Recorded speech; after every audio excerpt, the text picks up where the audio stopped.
अगर आपके भी मन में अक्सर बुरे विचार आते हैं, गंदे और अश्लील विचार चलते रहते हैं, तो आपको यह बौद्ध कहानी जरूर सुननी चाहिए।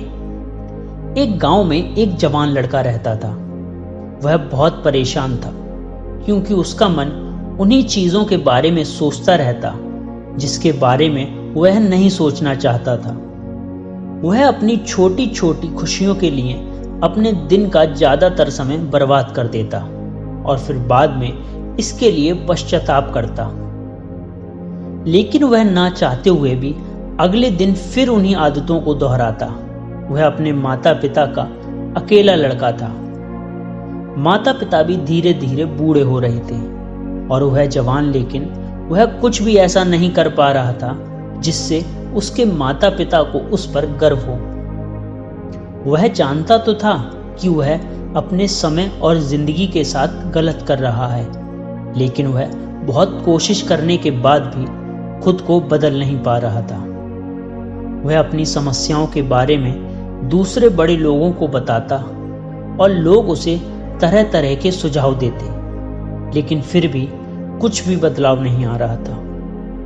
अब तो उस लड़के को भी ऐसा लगने लगा था कि उसका बाकी का जीवन ऐसे ही मानसिक बोझ और बुरी आदतों के साथ बीतने वाला है। इसीलिए वह अब बहुत ही उदास और परेशान हो गया था। एक दिन ऐसे ही वह अपने विचारों में खोया हुआ था और अपने गांव के तालाब के किनारे बैठा हुआ था।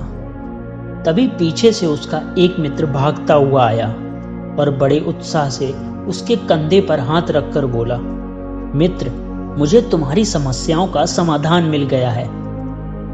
अपने मित्र के मुंह से यह बात सुनकर वह लड़का बहुत खुश हो जाता है और पूछता है, क्या समाधान मिला मेरी समस्याओं का? लड़के के मित्र ने कहा, ध्यान।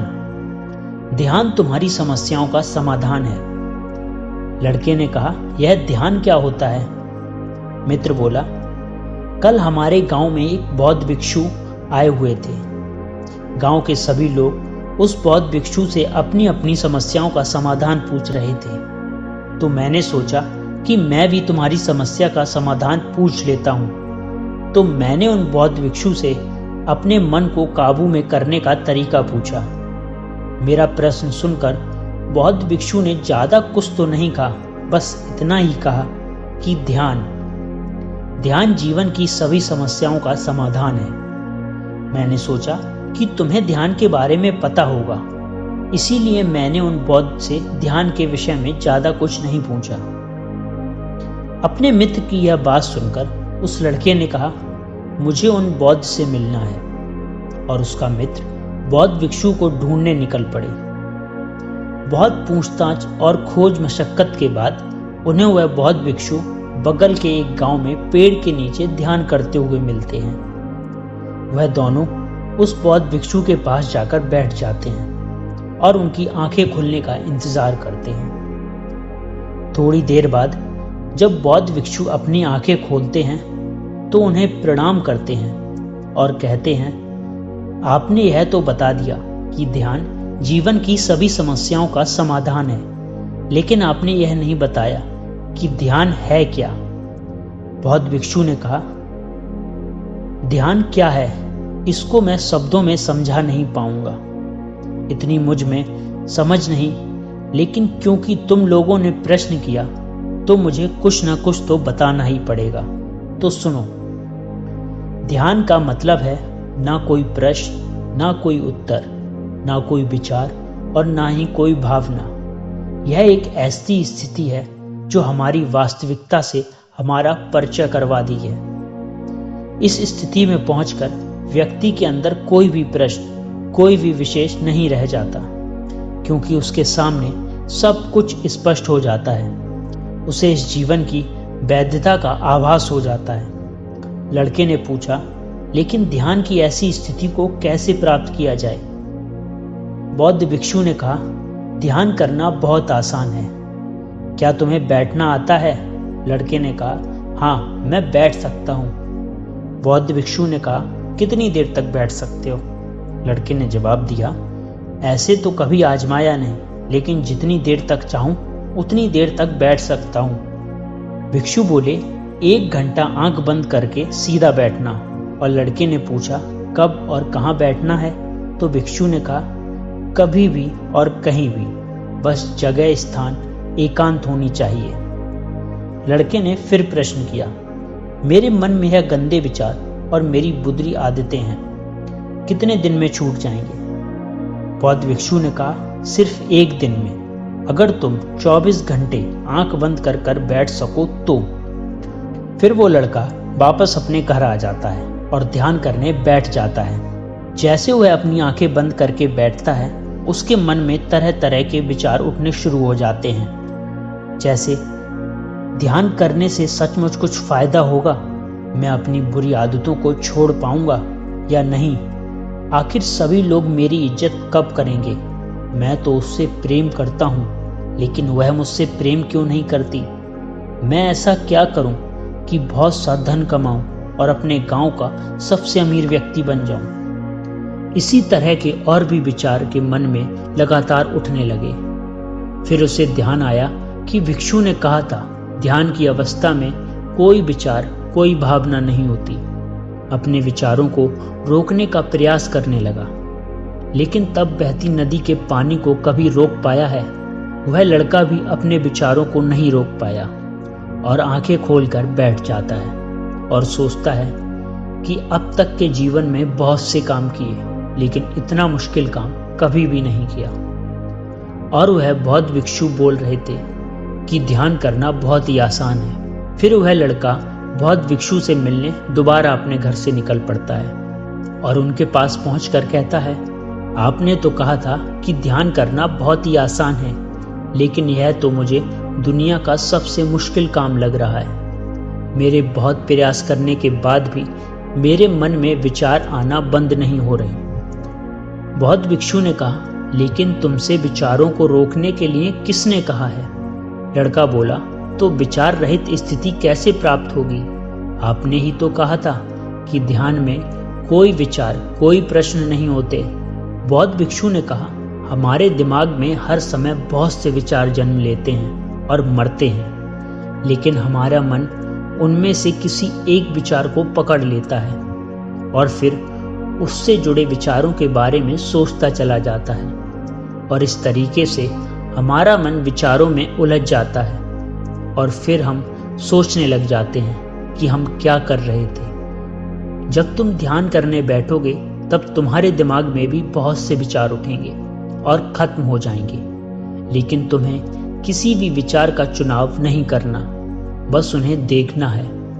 तुम्हारे मन में विचार उठेंगे और खत्म हो जाएंगे। धीरे धीरे समय के साथ इन विचारों के उठने की गति कम होती चली जाएगी।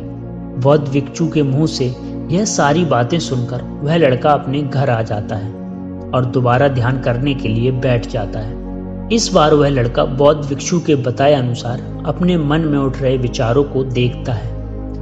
कुछ देर तक विचारों को साक्षी भाव से देख पाता है, लेकिन फिर उसके मन में ऐसे विचार उठते हैं जिनके बारे में सोचने से वह खुद को रोक नहीं पाता और गहरे विचारों में खो जाता है। कुछ देर बाद उसे याद आता है वह तो ध्यान कर रहा था। वह दोबारा विचारों को देखने का प्रयास करता है, लेकिन इस बार उसका मन दूसरी ओर चला जाता है।